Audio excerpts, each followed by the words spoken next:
This is one plant that even the novice gardener probably recognizes. Irises are a staple in our garden. Being drought tolerant, low maintenance, and low on fertility as far as the requirements, soil requirements go, it's no wonder they're a classic in the garden.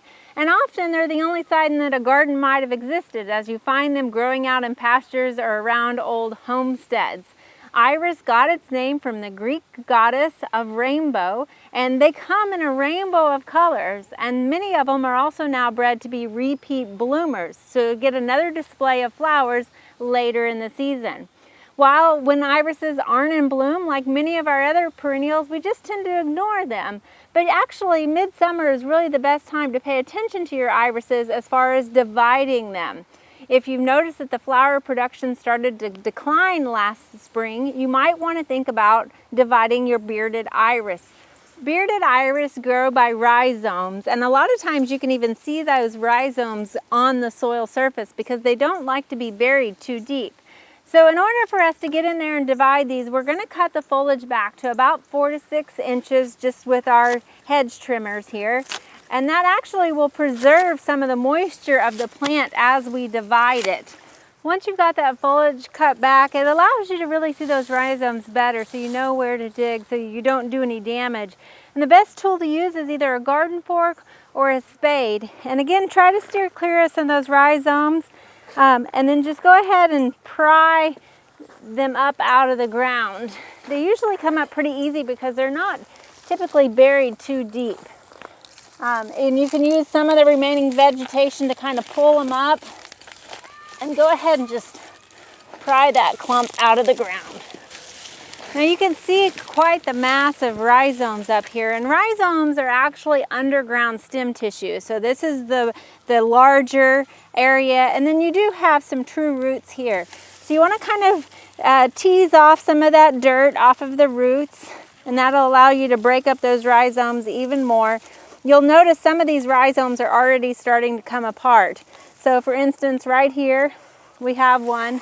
This in itself can be replanted. So this is really the ideal sort of look that we're going for. You want a couple inches, one that has plenty of roots still on it, and a few flags or leaves. So this is a good one. So we'll set this aside. If it was a plant that you wanted to share with somebody, you could write the color on the leaf and then go ahead and pass that along to them.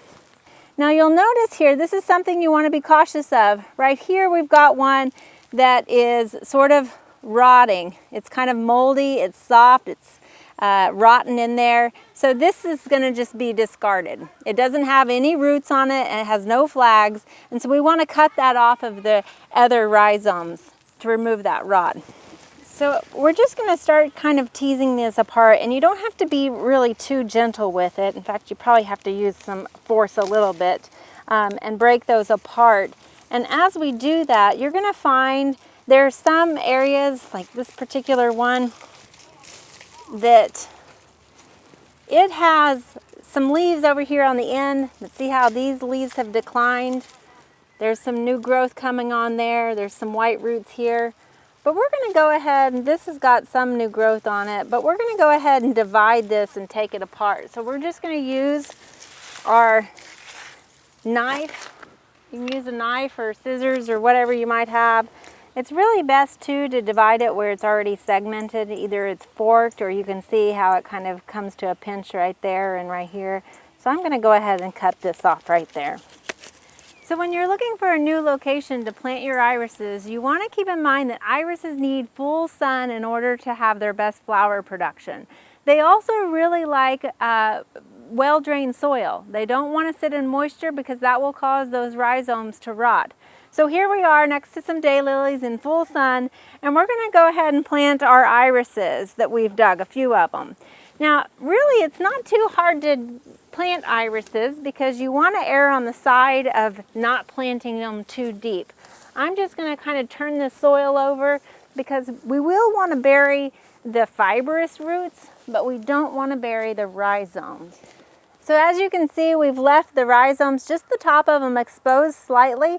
It's really best to err on the side of caution and put your rhizomes a little bit higher than it is to bury them too deep, because lack of drainage and water will rot those rhizomes really quickly. So if you are concerned about that, plant them a bit higher. Now doing this now will allow these iris to get established before the winter sets in. So you want to look at dividing your bearded iris mid-summer around August. Also, there's other 4 factors that you really should think about. So if your irises have declined in their flower production in the spring, keep in mind that they need full sun. If they're not blooming, they likely have too much shade. Also, you want to make sure that they're not overcrowded, that they don't have too much soil fertility. They really like the kind of bad soil. That's one of the nice things about this plant. And again, the final thing is not to bury those rhizomes too deep. So too much shade, too deep, too much soil nutrition, and also overcrowding. Those are the 4 factors that can really be problematic for iris. Keeping those 4 things in mind, that should alleviate any problems and allow you to have a rainbow of color in your garden next spring. We hope you enjoyed this video. It's part of our Oklahoma Gardening YouTube channel. You can also find even more videos on our OK Gardening Classics YouTube channel.